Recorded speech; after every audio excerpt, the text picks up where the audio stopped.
A lot of times I end up kind of laughing about my previous belief structure regarding the end of days.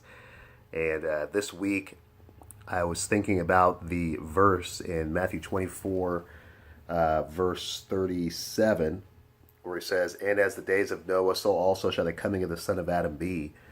I've had numerous conversations with people about this verse and the general belief structure of the people I know, and actually my own previous belief structure regarding the end of days, takes special significance of the mention of Noah's day by the Messiah. The the special significance being that as it was in the days of Noah, so it will be in the coming of the Son of Man. So what was going on in Noah's day? You need to understand what was happening in Noah's day in order to understand what's going to happen in the end of days. So what's up with Noah's day? Well, other than the flood, there was, of course, the giants and the Nephilim creatures, and all of this understanding regarding fallen angels and supernatural beasts. It's believed, or the stance I had at least, the belief is that the world was run amok with these creatures that had been created due to the fallen angels, the angels that left their first estate. And in the end of days, which is, of course, in the future of 2017, those creatures will essentially return. I have had extensive hours plural, long conversations regarding giants in the end of days. And merely this mention of Noah by the Messiah, saying, as it was in the days of Noah, so it will be in the coming of the Son of Man, people say, well, fallen angels are going to be a key factor. Giants are going to be a key factor. Supernatural beasts, animal human hybrids, all of this stuff is going to come into play. In fact, as a person who was desirous to understand these things, I spent a great deal of time trying to understand all of this. What about all the stuff about the fallen angels and everything else? So, inevitably, a person is probably going to end up picking up the books of Enoch. There's three. I've got a few different copies. But, you're probably going to end up reading the book of Enoch. You'll probably look at authors like Rob Skiba. He talks a lot about supernatural creatures and the animal human hybrids and bringing back dead beasts and stuff like that.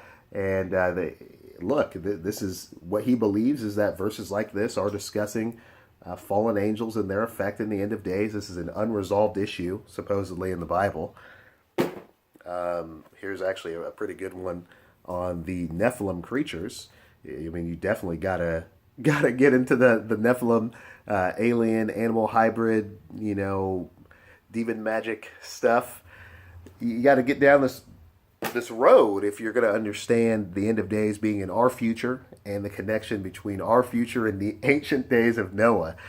And I kind of laugh because that's what I did. I spent a lot of time trying to understand the end of days, read a lot about the end of days from that standpoint, until one day I started to notice something different, which is that if you back up in Matthew 24 to verse 34, he says, "Truly, I say to you, this generation shall by no means pass away until all this takes place."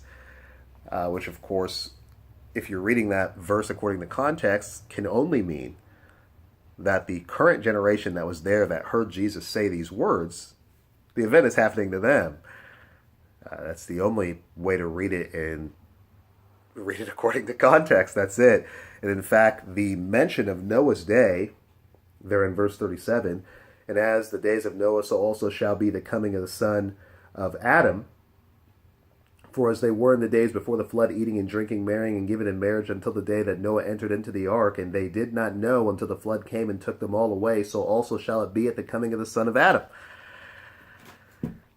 It's the condition of the people. That's the focal point. Verse 37 is 2 lines of text. He then continues in the next 2 verses, goes through another 7 lines of text, qualifying the previous 2 lines, meaning it has nothing to do with all of this junk, if you will, regarding, and many, many more such books regarding wild speculation about nothing. the event is happening to them, and human-animal hybrids, fallen angels, aliens, all of this stuff has nothing to do with this. It's just speculation.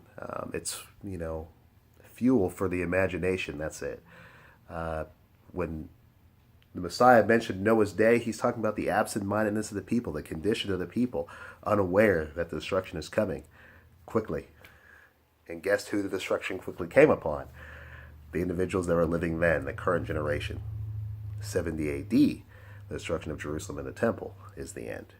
So, I got the article beneath there, and yeah, that's it, guys. See you later.